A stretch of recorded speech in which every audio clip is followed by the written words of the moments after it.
السلام علیکم ناظرین، پروگرام فور سائٹ کے ساتھ میں ہوں آپ کی میزبان سمین نواز۔ اپنا آج کے اس پروگرام میں ہم ڈسکس کریں گے ایک ایسا ٹاپک جو آج سے پہلے تک اتنا زیادہ ڈسکشن میں نہیں آیا، اس کا نام اتنا کامن نہیں تھا۔ ہم ذکر کر رہے ہیں ہائبرڈ وارفیئر کے حوالے سے۔ ہائبرڈ وارفیئر کیا چیز ہے؟ آیا یہ کوئی نیا طریقہ کار ہے جنگ کا، یا کیا کچھ اس میں ہوتا ہے؟ کون سے ایسے ٹیکٹکس ہیں جس کو یوز کرتے ہوئے ہائبرڈ وارفیئر کی سچویشن ہمیں کسی ریجن میں، کسی خطے میں، کسی ملک میں نظر آتی ہے، اور کون کون سے ایسے بڑے ممالک اس وقت موجود ہیں جہاں پر اس کی ہمیں اگزامپل دیکھی جا سکتی ہے۔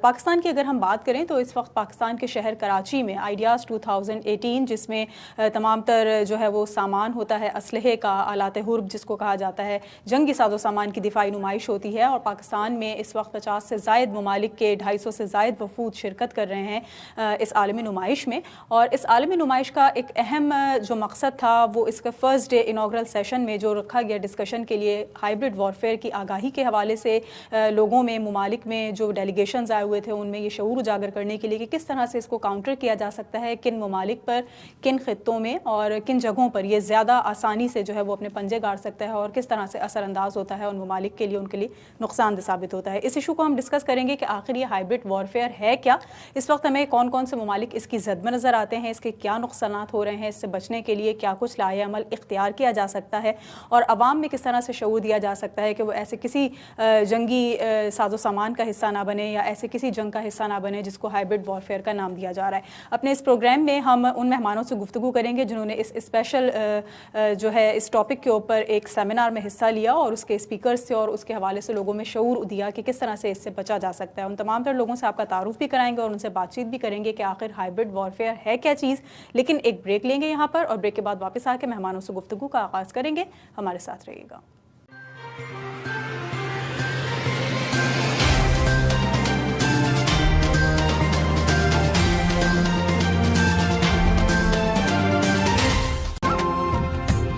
تازگی اور لذت کا احساس، مٹھاس، سویٹنس از مٹھاس۔ بیکری اور سویٹس کے علاوہ مزیدار پاکستانی، بنگلہ دیشی اور انڈین کھانے، شادی بیاہ، برتھ ڈے یا کوئی بھی تقریب ہو، کیٹرنگ مٹھاس سے ہی کرائیے۔ سویٹنس از Mithas, 1150 Coney Island Avenue, Brooklyn, New York. Call کیجئے 718-421-1150۔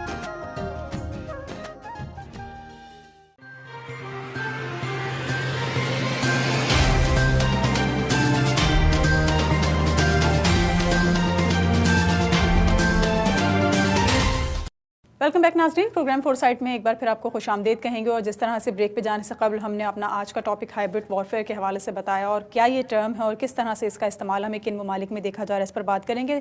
اس کے لیے سب سے پہلے جو ہمیں سب سے پہلے جوائن کیا ہے بات کرنے کے لیے اس پر، ڈاکٹر آئیون سافرانچک۔ ان کا تھوڑا سا انٹروڈکشن میں آپ کو دیتی چلوں کہ he is a senior fellow at Institute of International Relations. اس کے علاوہ یہ سرو کر چکے ہیں ماسکو ہیڈ آفس میں سینٹر فار ڈیفینس انفارمیشن کے حوالے سے، اور اس سیمینار میں خصوصی طور پر شرکت کے لیے یہ ماسکو سے تشریف لے کر آئے تھے کہ یہ بتا سکیں کہ کیا چیز ہے ہائبرڈ وارفیئر، اور جو ان کا ٹاپک تھا گرے ہائبرڈ وارفیئر، اس حوالے سے ہم ان سے تھوڑی سی بات کرنا چاہیں گے۔ بہت شکریہ ڈاکٹر صاحب وقت دینے کے لیے، thank you so much for your time. پہلا question, what is a hybrid warfare and about your topic brief and shortly کہ what is that grey hybrid conflict? There are a few precise definitions and different people of course like their particular definitions, but in very broad terms hybrid conflict is the conflict where one side is trying to use the weaknesses of the other side, sometimes with military capabilities, sometimes with irregular forces being used, sometimes with economic pressure, with propaganda, with brainwashing, and all other methods to stimulate internal disagreements and to provoke internal weaknesses to manifestate themselves in such a way that the political leadership has to change its will. And sometimes people pay particular attention now to the cyber side of such conflicts. Because new technologies, social networks, internet, all that permits to be more intrusive toward your rivalry or enemy nations.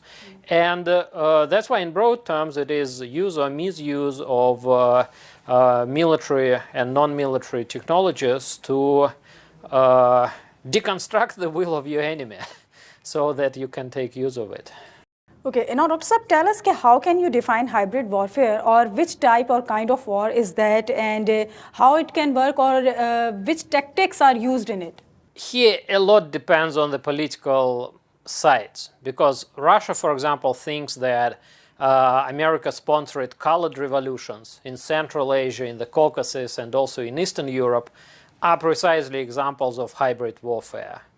When you decapitate actually the state, you dismiss the leadership through a combination of internal coup, street protest, and external pressure also. Sometimes with formal political and economic sanctions, sometimes with informal sanctions, but still you press the local government not to respond to street protest, and then you expose them to a lot of external pressure, and finally they are defeated. So Russia thinks that cases like in Ukraine, in Georgia, in Kyrgyzstan, and in other places, these are exactly cases of hybrid warfare. The United States think, no, that's not the case. This is a manifestation of true energy of people. That is their call for democratization. That is not hybrid warfare.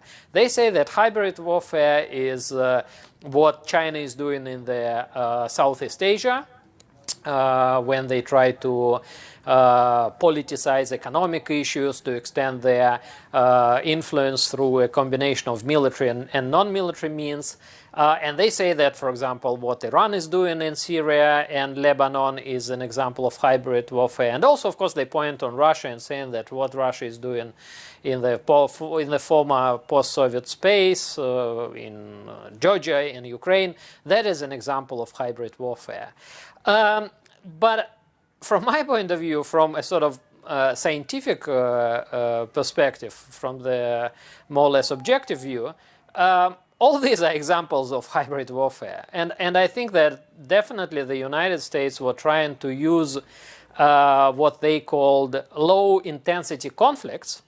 And what it means, low-intensity conflicts? It means that there are societies with contradictions, where some important issues are not decided, and the debate is going on. Sometimes political, sometimes legal debate, sometimes very intensive with elements of civil war. And then they say, actually, you can promote American interests in this low-intensity conflict through combination of direct and indirect instruments, military and non-military. And when they were making offensive operations in these low-intensity conflicts, they were saying that's fine.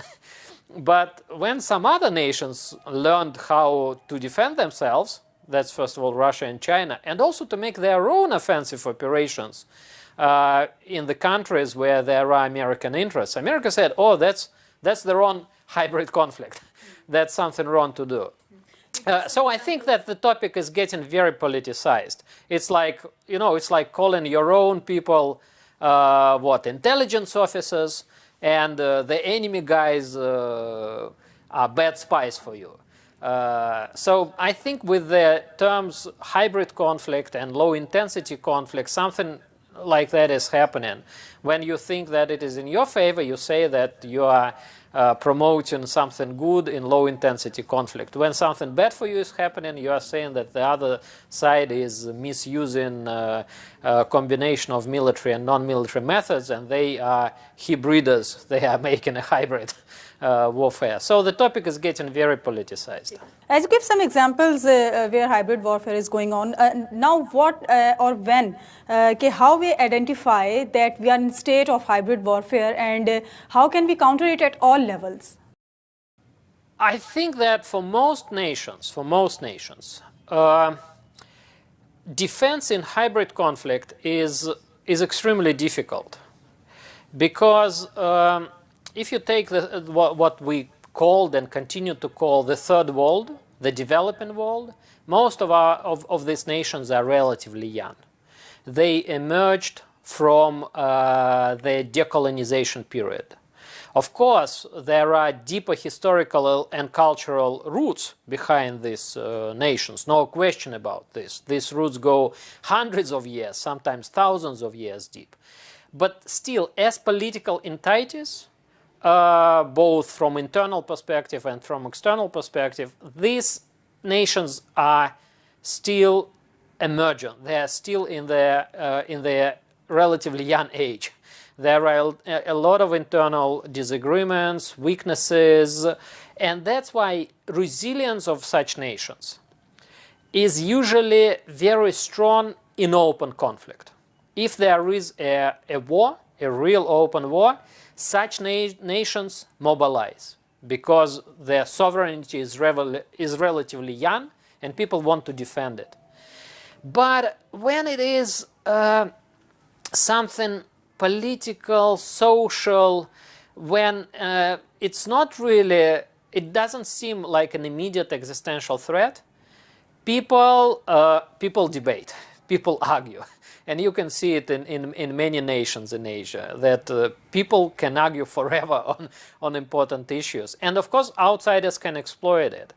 That's why I think that the necessarily resilience for defense in hybrid conflict is missing with most of relatively young nations. Although at the same time there is very strong resilience for hard security threats, for real traditional conventional wars. And that's why I think that individual defense in such conflicts is, if not mission impossible, then at least something very complicated. I think that the best solution for non-Western countries in defense, in hybrid warfare, is regional cooperation. When you can reach some agreements with immediate and extended neighbors about very broad rules of the game. Even if you do not reach formal rules of the game, being in constant consultation with them, you better understand their intentions. They better understand your intentions. There are less misunderstandings. And that helps to frame the competition in such a form which is acceptable. I would say it mutually acceptable competition. Because we compete anyway. Nations compete. The question is that competition should not become destructive for our development. And hybrid conflict is extremely destructive for economic and for socio-economic development. Look at the nations which are exposed for what we call hybrid conflict, those nations which faced colored revolutions, or those who went through the Arabic Spring. Most of them have problems with the development. For example, Ukraine is something like 10, 15 years back in its development. Look at Libya. Libya is really decades back in their development. The same with Syria, and that is very pity because Syria was very well socially developed country with high level of education, with engineers, doctors, and so on, and they are back in their development. So hybrid conflicts are disaster for socio-economic development. That's why it's reasonable to make some framework where competition continues, but within the forms acceptable for those who participate in it, some rules of the game. It will take really long for the international law to emerge on hybrid conflict, and nobody knows how effective it will be and so on. But regional instruments of agreement are more immediate. For example, if all nations who are in the Shanghai Cooperation Organization, if they are sharing the basic values of this organization, they already cannot engage in hybrid conflict between themselves. They can compete, very strongly compete at negotiations over their political interests, or in economic domain with pushing each other from markets or something like that. But definitely they would not try to destroy each other from inside because these are your partners. And look, if you hate them so much, do not be in the same organization. Just leave. And look, we have examples like that. For example, there were very political, and continue to be some, political tensions about countries in Central Asia. Kazakhstan and Uzbekistan had a lot of political disputes. Uzbekistan and Kyrgyzstan had a lot of political disputes. But being within a sort of the same framework of the Shanghai Cooperation Organization, arguing very much, debating very much, disagreeing with each other, they still were not engaging neither in an open war with each other nor in a hybrid war.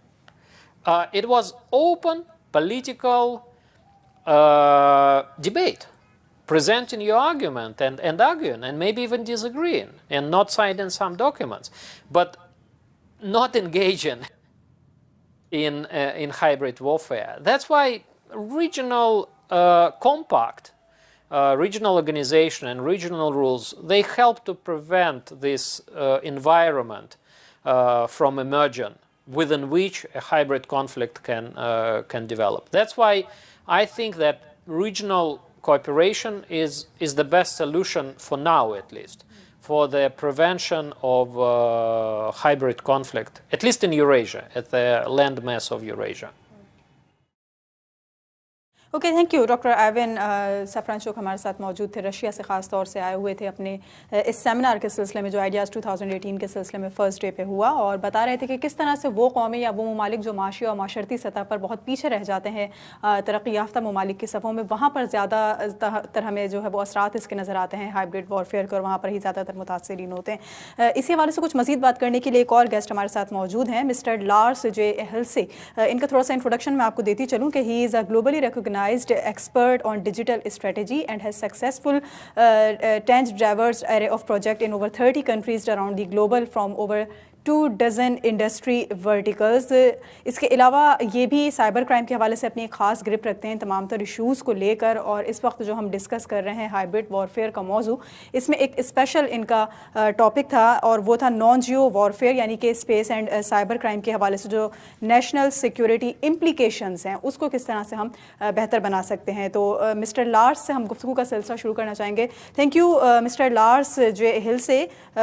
My first question is that what is a hybrid warfare, and according to your topic non-geo warfare, yeah, that means space and cyber, national security implications, what was that and how can you brief about us?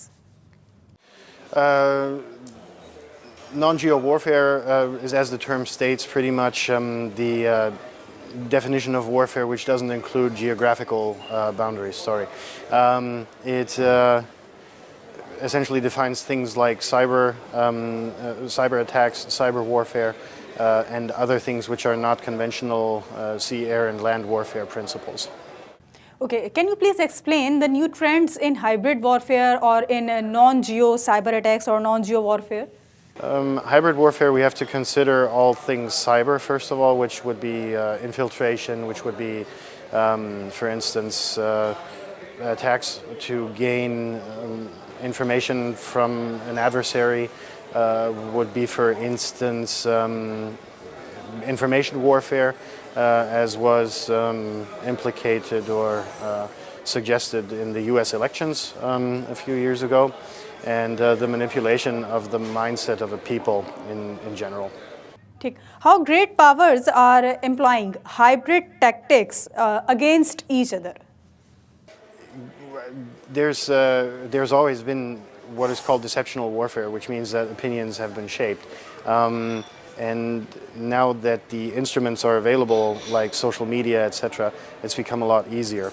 Insofar as that the social media platforms are serving as assistants to providing the necessary means to shape opinions. Meaning that, for instance, on Facebook you would have a very small bubble of information you would receive. And if you click on certain links which raise your interest and shift your interest away from your current mindset, you would therefore be able to manipulate a large quantity of people according to their profiles. So how can we identify that we are in state of a hybrid warfare, and how can we counter it at all levels? At all levels is very difficult and would probably be a TV program of 3 hours or more by itself. As of knowing it, I think it's rather difficult to actually see, and thorough investigations have to be made to find out how the public opinion is being shaped by third parties or other powers. Will you please give us any example in what country or in what region the hybrid warfare is going on? In Pakistan, I wouldn't be aware, but there are several aspects where this has been proven, and a lot of countries are afraid that elections will be manipulated by particularly the cyber effect of, or the cyber aspect of hybrid warfare. Hybrid warfare may also mean that you have an attack on space assets like satellites or other things which are floating around in space. So it refers to pretty much everything non-conventional warfare, which would be air, sea, and land as the major parts of warfare as it is now. Okay. Share us your experience in contributing Ideas 2018. What will you get? The experience was great. A lot of interesting people. A very large conference, and it was a very momentary decision for me to make, because the invitation came, I think, 2 weeks prior to the actual event, and therefore everything was a bit tight, but we actually ended up making all the visa inquiries, etc. on time. So. हमारे साथ मौजूद थे mister Lars, खास करके Germany से आए हुए थे। आइडियाज़ 2018 के हवाले से जो कॉन्फ्रेंस का इनेकाद किया गया है और सेमिनार है हाइब्रिड वॉरफेयर के हवाले से, उसमें इनकी एक स्पेशल स्पीच थी। उस पर बता रहे थे कि किस तरह से साइबर अटैक्स होते हैं, साइबर क्राइम होते हैं, और नॉन जोग्राफिकल सतह पे दरअसल ये एक वॉरफेयर है, एक जंग है जो कि इस वक्त मुख्तलिफ ममालिक में जारी है। एक ब्रेक लेते हैं यहाँ पर, और ब्रेक के बाद वापस आएंगे तो कुछ लीगल एक्सपर्ट्स भी हमारे साथ मौजूद होंगे कि किस तरह से कानूनी तरीक़ाकार इस्तेमाल करते हुए और कौन कौन से ऐसे क़वानीन अब तक बन चुके हैं इस जंग से निमटने के लिए, या इस जंग के दौरान जो नुकसान हुआ है उससे बचने के लिए और उसको वापस रिहेबिलिटेशन की तरफ ले जाने के लिए उसके क्या पहलू हैं, कौन कौन से वो क़वानीन हैं, उस पर भी बात करेंगे एक ब्रेक के बाद।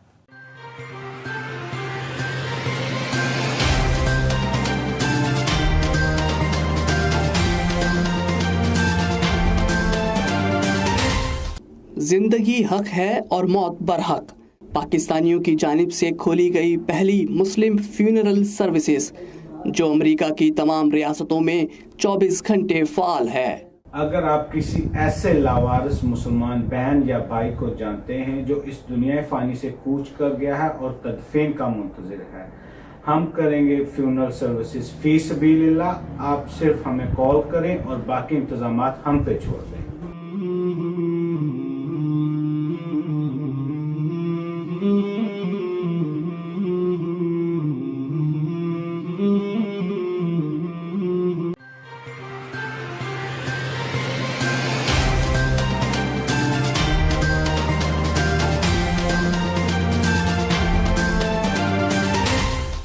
वेलकम बैक नाज़रीन। प्रोग्राम में एक बार फिर आपको खुश आमदीद कहेंगे। जिस तरह से प्रोग्राम के पहले हिस्से में हमने हाइब्रिड वॉरफेयर के हवाले से कुछ बातें की और जानना चाहा कि एक्सपर्टीज़ क्या बताते हैं इसके बारे में, किस तरह से प्रिवेंशन मुमकिन है, किस तरह से इसकी काउंटरिंग की जा सकती है, किस तरह इससे बचा जा सकता है। कुछ जो क़वानीन के माहिर होते हैं, जो कि आलमी इंटरनेशनल लॉज हैं, उसके हवाले से क्या कुछ अब तक तैयारी कर ली गई है हाइब्रिड वॉरफेयर से निमटने के लिए, इस पर कुछ बात करने के लिए हमारे साथ मौजूद हैं इस पर बात करने के लिए हमारे साथ मौजूद हैं बैरिस्टर अहमर बिलाल सूफ़ी साहब, जो कि माहिर क़ानून हैं इंटरनेशनल लॉ के हवाले से। इसके साथ साथ सुप्रीम कोर्ट ऑफ पाकिस्तान के एडवोकेट भी हैं और प्रेसिडेंट हैं research society of international law के। बहुत शुक्रिया अहमर बिलाल सूफ़ी साहब हमें वक्त देने के लिए। और जिस तरह हमने अपने दीगर मेहमानों से भी इस हाइब्रिड वॉरफेयर का थोड़ा सा तारुफ जानना चाहा, आपसे भी एक मरतबा फिर हम जानना चाहेंगे कि आप क्या समझते हैं कि इस वक्त हाइब्रिड वॉरफेयर किस फेज़ में है? क्या पाकिस्तान में या और दीगर ममालिक में इसके क्या असरात हमें नज़र आ रहे हैं? दरअसल है क्या चीज़ ये? हाइब्रिड वॉरफेयर जो है वो एक बड़ा डिफरेंट डॉक्ट्रिन है اور بیسیکلی ایک ڈائگنوسٹک ڈاکٹرین ہے. ایک تو یہ ہوتا ہے نا کسی نئی چیز کو کریٹ کرتے ہیں, ایک یہ ہے کہ آپ جو آپ کے ارد گرد ہو رہا ہے آپ اس کی بنیاد پر یہ تشخیص کرتے ہیں, یہ ڈائگنوسس کرتے ہیں کہ ہو کیا رہا ہے. تو یہ ایک ہائبرڈ وارفیئر ہے جس کا مطلب یہ ہے کہ پاکستان میں ہر سائڈ سے جو ہے وہ ایک قسم کا پریشر بلڈ اپ ہو رہا ہے, اور اس پریشر کی بنیاد یہ ہے کہ آپ نے اس سے وہ اہداف حاصل کرنے ہیں جو آپ عام طور پہ جنگوں میں حاصل کرتے ہیں.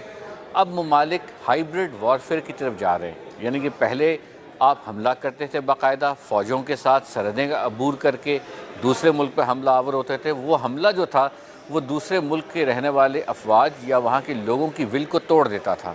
لیکن اب طریقہ یہ ہے کہ آپ مختلف ذرائع سے, کیونکہ اب سائبر کا ایریا ہے, اب آپ کے پاس کمپیوٹرز ہیں, اب آپ کے پاس انٹرنیٹ ہے, میڈیا ہے, دوسرے اور طریقے ہیں. پھر آپ یہ آئیڈینٹیفائی کرتے ہیں کہ جو آپ کا مخالف فریق ملک ہے اس کے اندر فالٹ لائن کون سی ہیں, اس میں مذہبی فالٹ لائنز ہیں, لسانی فالٹ لائنز ہیں, کوئی آئیڈیالوجیکل فالٹ لائنز ہیں, ان کو ایکسپلائٹ کرنا. اور اسی میں پھر لافیئر کا فریم ورک بھی آ جاتا ہے, یعنی قانون کا استعمال جس سے کہ آپ دوسرے اپنے مخالف کو زیر کر سکیں. ٹھیک ہے. ہم نے جس طرح سے دیکھا آئیڈیاز 2018 میں, یعنی کہ بیسیکلی یہ نمائش ہے دفاعی ساز و سامان کے حوالے سے, تو ایک ایسی نمائش میں یا ایسی ایگزیبیشن میں جہاں پر تمام تر آلات حربی ہم نے دیکھے, وہاں پر اس ٹاپک کا یا ہائبرڈ وارفیئر کا دراصل کیا مقصد تھا؟ میرے خیال اس کا مقصد یہی تھا کہ ایک طرف تو آپ اسلحے کی ایگزیبیشن کر رہے ہیں اور یہ بتا رہے ہیں کہ آج ٹیکنالوجی کہاں جا رہی ہے, لیکن آپ ساتھ ساتھ ایک نئی ڈیولپمنٹ کو بھی مارک کر رہے ہیں, اس کی پریزنس کو بھی ڈاکیومنٹ کر رہے ہیں ایک سیمینار کی صورت میں, اور یہ میسج دے رہے ہیں کہ ایک طرف تو روایتی جنگ ہے اس کے ہتھیار ہیں, اور ایک طرف غیر روایتی جنگ ہے جس کو آپ ہائبرڈ وارفیئر کہہ دیں, تو اس کے لوازمات کیا ہیں. تو جو ہمارے سیشن میں ایکسپرٹس تھے وہ ان کے مختلف اسپیکٹس کو دیکھ رہے تھے. ایک ایکسپرٹ سائبر کے حوالے سے تھے, ایک ایکسپرٹس میڈیا کے حوالے سے تھے, میرے پاس جو تھا وہ قانون کے حوالے سے مجھے ٹاپک دیا گیا جس پہ میں نے بات کی. لیگل ڈائمنشنز کے حوالے سے آپ نے کہا کہ آپ کے پاس قانون کے حوالے سے ٹاپک تھا, اس پر بات چیت کی. کیا چیز ہے یہ لیگل ڈائمنشنز میں دراصل کیا بتایا گیا ہے؟ دیکھیے لیگل ڈائمنشنز تو بہت بڑی ہیں. بین الاقوامی ٹریٹیز پاکستان نے ریٹیفائی کی ہوئی ہیں, ہر ملک نے ریٹیفائی کی ہوئی ہیں, 10,000 سے زائد ٹریٹیز ہیں.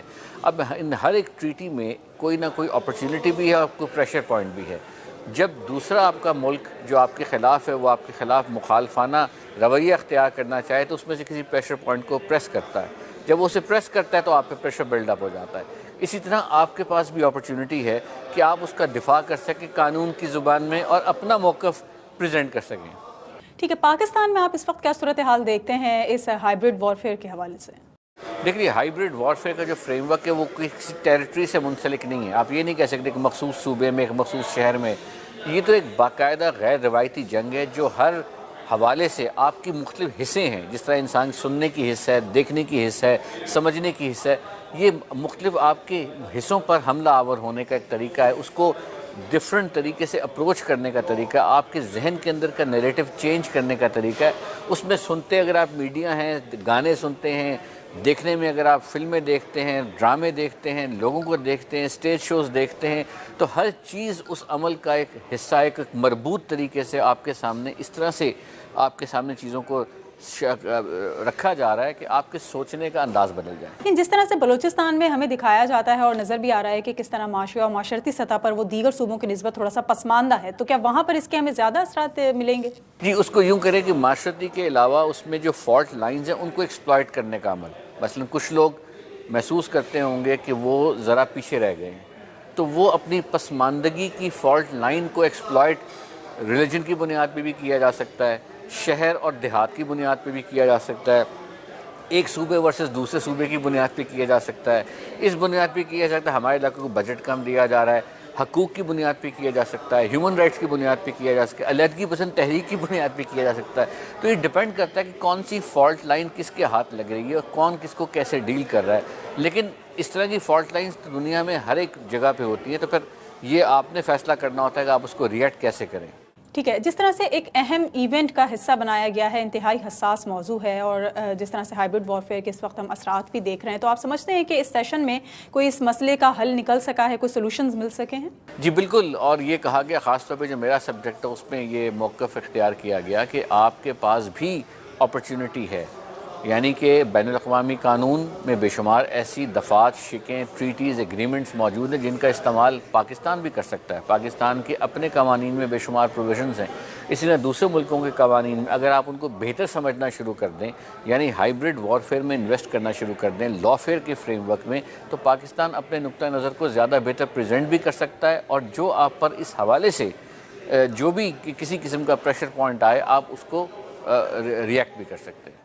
ٹھیک، بہت شکریہ. ماہر قانون جناب ہمارے ساتھ احمد بلال صوفی صاحب موجود تھے، انٹرنیشنل لا ایکسپرٹ تھے، اور ان کا جو سیشن تھا اس سیمینار میں ہائیبرڈ وارفیئر کے حوالے سے اس پر کچھ روشنی ڈال رہے تھے. اسی پر کچھ مزید بات کرنے کے لیے ایمبیسیڈر ریٹائرڈ منیر اکرم صاحب نے بھی ہمیں جوائن کیا ہے، جو کہ یونائٹڈ نیشنز میں 6 مرتبہ سرو کر چکے ہیں، پاکستان کی نمائندگی کر چکے ہیں، اور اس کے علاوہ بہت سارے دیگر ممالک میں ایمبیسیڈر کے طور پر بھی خدمات سر انجام دے چکے ہیں. بہت شکریہ منیر صاحب ہمیں وقت دینے کے لیے. اور جس طرح میرا دیگر مہمانوں سے اور دیگر شرکاء سے بھی یہ پہلا سوال تھا کہ وہ ہائیبرڈ وارفیئر کو کس طرح سے دیکھتے ہیں، بالخصوص پاکستان کی اگر ہم بات کریں تو پاکستان میں ہائیبرڈ وارفیئر کو کس طرح سے دیکھا جا رہا ہے؟ جی میرا خیال ہے ہائیبرڈ وار ایک نیا نام ہے جو ایک پرانا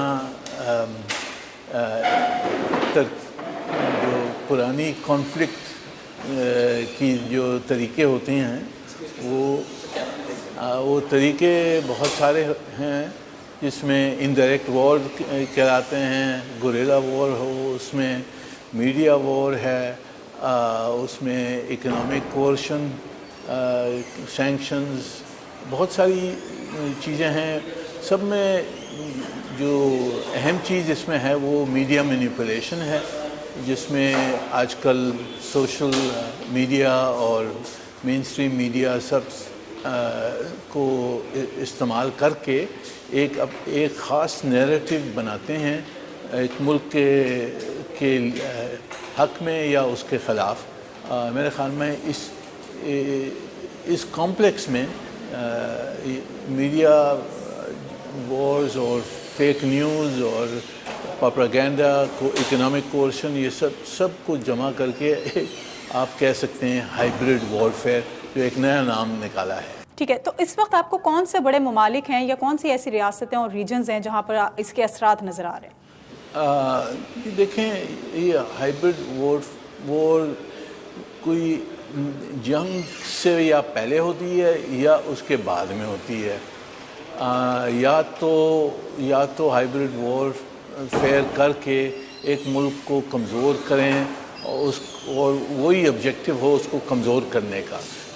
کبھی کدار یہ ہوتا ہے کہ اس کو کمزور کر کے پھر ریئل وار پہ چلا جائے اور ریئل ایگریشن اس کے خلاف ہو، یا اس کی رجیم کو چینج کریں یا اس ملک کو توڑ دیں. وہ اس قسم کی بھی آبجیکٹیوز ہو سکتی ہیں. جی سر، یہ بتائیے گا کہ پاکستان کی اگر ہم بات کرتے ہیں تو پاکستان میں جو تمام تر صوبے ہیں، بلوچستان واحد وہ صوبہ ہے جہاں پر کئی دہائیوں سے صورتحال خاصی کشیدہ ہے اور حالات جو ہے نارملائز نہیں ہو پا رہے. تو کیا ہم کہہ سکتے ہیں کہ بلوچستان بھی ایک قسم کی ایک ایسی ہی حالت جنگ میں ہے جس کو ہائیبرڈ وارفیئر کا نام دیا جا رہا ہے؟ یہ دیکھیں، وہ غربت کی وجہ سے نہیں، وہ ایک اسٹریٹجک آبجیکٹیو کی وجہ سے یہ ہائیبرڈ وار جو آپ کہہ رہے ہیں وہ بلوچستان میں فوکس ہے، کیونکہ وہاں ڈس افیکشن کو پھیلانے کے لیے ایک فرٹائل گراؤنڈ تھا جس کو استعمال کیا جا رہا ہے، اور اس کو استعمال کر کے پاکستان اور چین کا یہ جو سی پیک کا آبجیکٹیو ہے، جو پروجیکٹ ہے، اس کو ڈسرپٹ کرنے کے لیے وہ نظر آ رہا ہے ان کو، ہمارے جو دشمن ہیں ان کو یہ نظر آ رہا ہے کہ یہ کمزور جگہ ہے، کمزور پوائنٹ ہے جس پہ اٹیک کیا جائے. تو ہائیبرڈ وارفیئر کا حملہ وہاں پہ فوکس ہے. ٹھیک ہے. اچھا، میڈیا کا آپ نے جس طرح سے ذکر کیا کہ ایک بڑا جو ہے وہ ایلیمنٹ ہے اور ایک ٹول کے طور پہ یوز کیا جا سکتا ہے میڈیا کو بھی ڈفرینٹ اسپیکٹس کے حوالے سے، تو پاکستان میں اس وقت ہم دیکھ رہے ہیں کہ صورتحال خاصی کنٹرولڈ ہے، اور اگر کنٹرولڈ میڈیا کے طور پر پاکستان کی میڈیا کو کہا جائے تو یقیناً بے جانا ہوگا. آپ کس طرح سے دیکھتے ہیں اس صورتحال کو؟ جی دیکھیں، میرے ذہن میں پاکستان کا جو میڈیا ہے وہ کنٹرول نہیں کہہ سکتے ہیں، ان کنٹرول زیادہ ہے کنٹرول سے. اگر آپ کا میڈیا ہندوستان کی میڈیا کے ساتھ آپ اس کو کمپیئر کریں تو ہندوستان کا میڈیا بالکل ہی کنٹرولڈ ہے، کیونکہ انہوں نے اپنے ملک کے خلاف کچھ کہنا نہیں ہے اور کچھ کرنا نہیں ہے. ہمارے میڈیا میں بہت مختلف قسم کی آوازیں آتی ہیں جو کچھ حق میں ہوتی ہیں اور کچھ ہمارے نیشنل انٹرسٹ کے خلاف ہوتی ہیں اور ان کی موٹیویشنز ہر وقت کلیئر نہیں ہیں. ایٹ لیسٹ مجھے تو کلیئر نہیں آتی ہیں کہ جی موٹیویشنز کیا ہیں جو ہماری میڈیا کی جو ہمارے دشمنوں کا پروپیگنڈا ہمارے خلاف کرتی ہے.